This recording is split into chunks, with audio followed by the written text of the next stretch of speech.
For the first time ever, were the top 5 companies by market cap actually all platform businesses. It's a business that doesn't own the means of production. Instead, it owns the means of connection. No one wants to be the Windows Phone going up against iOS or Android, or for that matter, Amazon tried with the Fire Phone.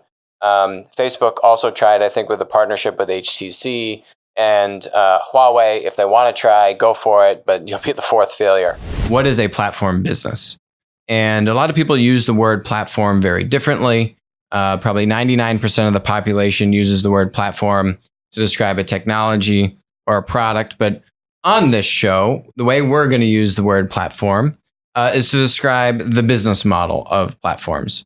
And basically what the platform business model is it's a business that doesn't own the means of production. Instead, it owns the means of connection.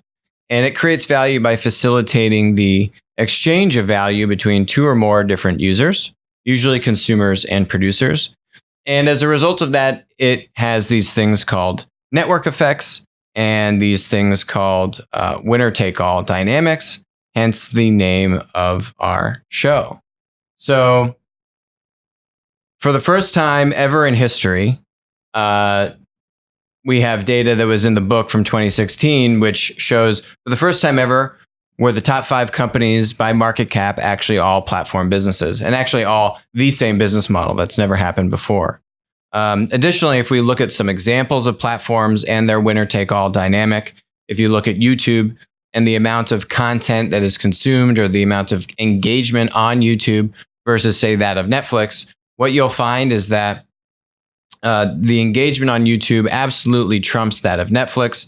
Netflix has sponsored a bunch of research that says there's more bandwidth used on Netflix than anywhere else. That's probably true. But when it comes to amount of engagement, amount of hours of video consumed, YouTube is absolutely the winner-take-all player in that space.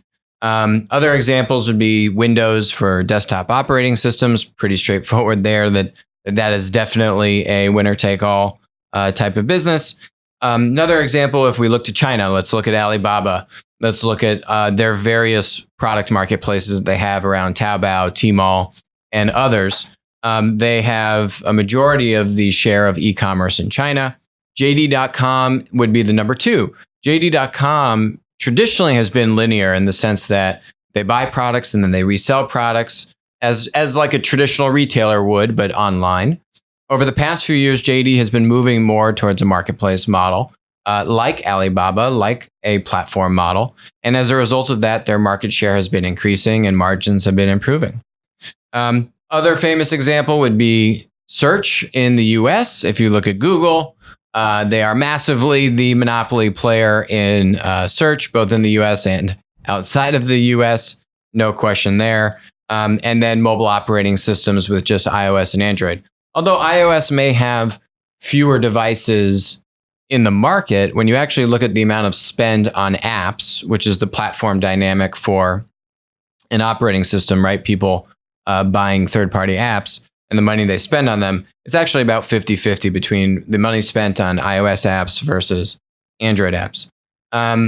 So why are these platforms able to have a winner-take-all dynamic? Why are they able to have such great dominant positions in the market? Well, they get that scale that I'm talking about, which comes with these network effects, right? That gives them this defensibility, this moat that really makes it much harder for anyone to compete with a platform, right? No one wants to be the Windows Phone going up against iOS or Android, or for that matter, Amazon tried with the Fire Phone. Facebook also tried, I think, with a partnership with HTC, and Huawei, if they want to try, go for it, but you'll be the 4th failure. Other attributes would be that these platform models are actually asset light in the sense that the inventory doesn't actually sit on their balance sheet.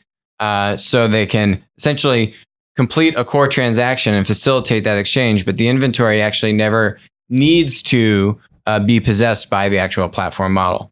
All of that basically rolls up to say that they have higher margins, which no one can complain about. So the literal definition, right? Platform business is a multi-sided business model facilitating exchange between 2 or more interdependent groups. lots of other ways that people use the word platform, whether it's a product family on a car or the Intel chipset, these or infrastructure as a service. These are really speaking about platform in the sense of a technology or a product, as opposed to the business model.